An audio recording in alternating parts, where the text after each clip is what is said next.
Well, hello, friends. Long time no see. Got good news, got bad news. Good news is I have retired, at least from my day job. The bad news is that, at least I hope, you're going to be seeing a little more of me. I'm going to try to release some content at least once a week on different things, just like I always have. We may be working on guns, we may be shooting, we may be working on a guitar, we may be working on a guitar amplifier, which brings us to the subject of today's video.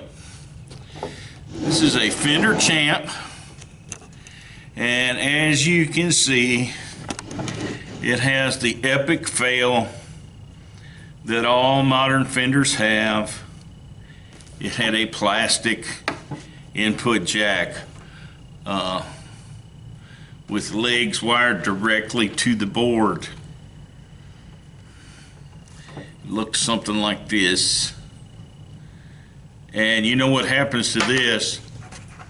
The first time you step on a guitar cord while it's plugged in, or walk away from your amp and snatch your amp real hard with your guitar cord, this breaks off, and then the only support you have to plug in your guitar is where this is soldered into the printed circuit board. And of course, time after time, when you're plugging this in, you're breaking those solder connections. So what are we going to do? At least what do I hope we're going to do? We're going to put in an old school steel one. And if that sounds interesting to you, hang around.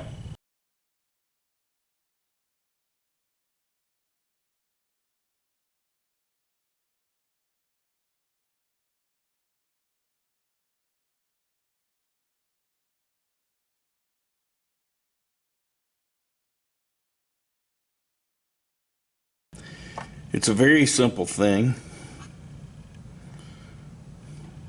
Basically two conductors that you can see by the trace, I think. Just jump from here to here. From here to here and from here to here. When a cable is plugged into it. When a cable is not into it, it shunts to ground.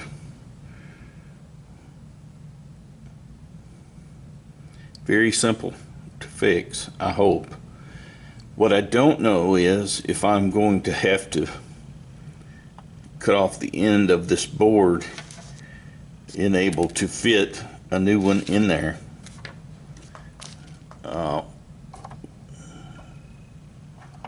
If I have to trim this board, I don't see any other conductors going, but that's a distinct possibility, so we'll have to get into it and see. I'm just going to do a little testing, and we'll check it out.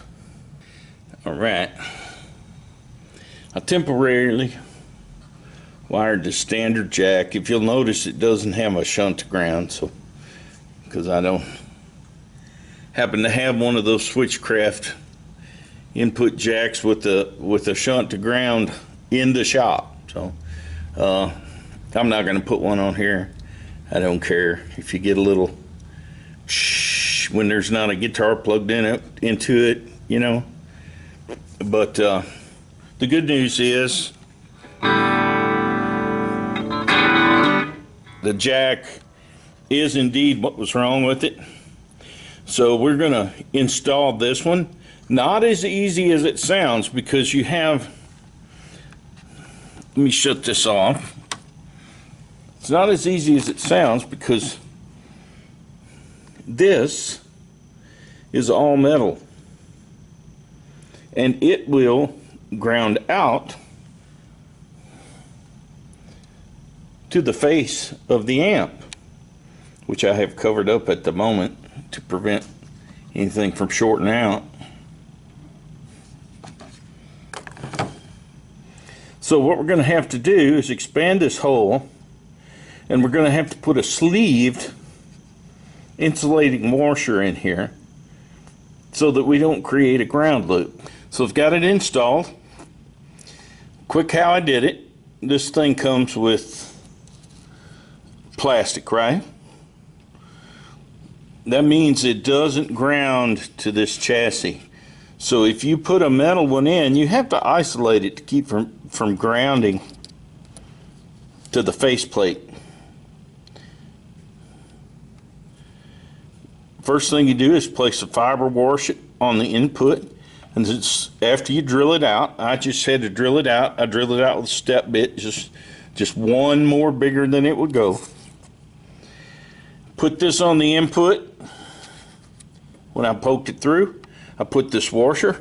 You will notice that this washer has a lip on it, which keeps the outlet centered, and the input rather, from centered and from touching aluminum all the way around. Once you get it in place, you can go ahead and put you can use a metal washer then if you want to. It doesn't matter because it's insulated from the faceplate with the covering of the faceplate, which nowadays is not paint, it's a screen print. And also it's got of course the black washer underneath it, the one with the lip on it, but you've got the flat side showing. So just like your home, amplifiers need to ground in one place. If not, you get what you call a ground loop, and it makes your amp most of the time make noise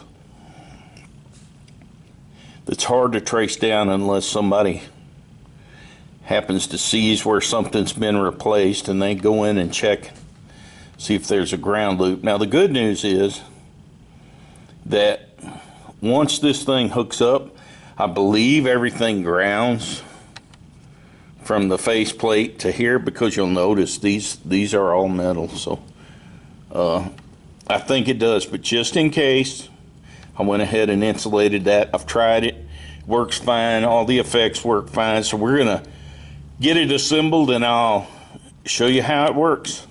Forgot to mention that I did do a little delete right here on this PCB board to keep it from getting into this. Since we're not soldering it to the board, I just took it down the side of it, and I'm going to get some tape and tape that, because there is some tracings exposed on the end of the board, so we're going to cover those up. So the guitar featured in all this little amp demo and repair is my 1977 Telecaster thin line. I bought it brand new old stock. I think I got it in '84. Still hanging on the wall at Chandler Music in McKenzie, Tennessee. Every time we go to Nashville, I'd stop in there since, like, well, I guess since '77, because I'd go by there. It was several years. I'd go by there and see if it was still hanging on the wall. And I guess because, you know, because it's a telly with these big fat humbuckers that eat Les Pauls for lunch, and you know, it had some weird things going on as far as the bullet truss rod. You know, all of them, all the Strats and the tellies had that for a while in the 70s. Never give me a minute's trouble. It is, everybody that plays it absolutely loves it. It does distortion well, it does the telly sound well, it does the Strat sound pretty well, and man, you just, I can't tell you what this guitar means to my picking. It's just, it's one of those ones that you get, and that, you know, you realize there was something there, you know. And that's the way I was with this one. It was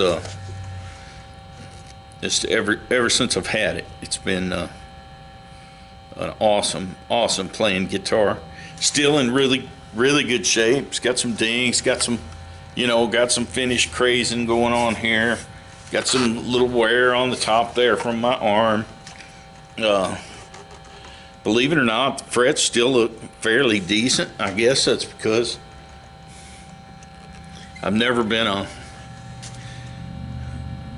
you know, we've never been a one guitar family. We've always had a bunch of guitars around, so we swap them up a little bit, and this isn't one I leave out of the case, so it's yeah, it's getting some pretty good fret wear.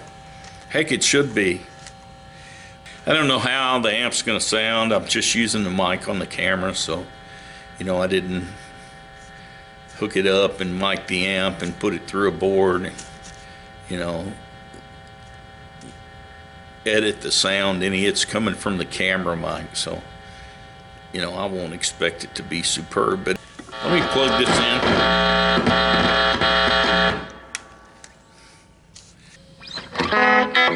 All right, I got the amp. It's working great. Got the new input installed. One of the other things I did, I found a bad 12AX7 in there. I have replaced it. And I'm going to show you what a tube amp will do if with no pedals. This is straight from guitar to the amp. No messing with the amp, just messing with the guitar as far as a pickup selector and tone knob and volume knob. Now listen to this. You're going to hear, of course, this one you'll be able to tell is the bridge pickup. I'm sorry, it's the bridge pickup.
All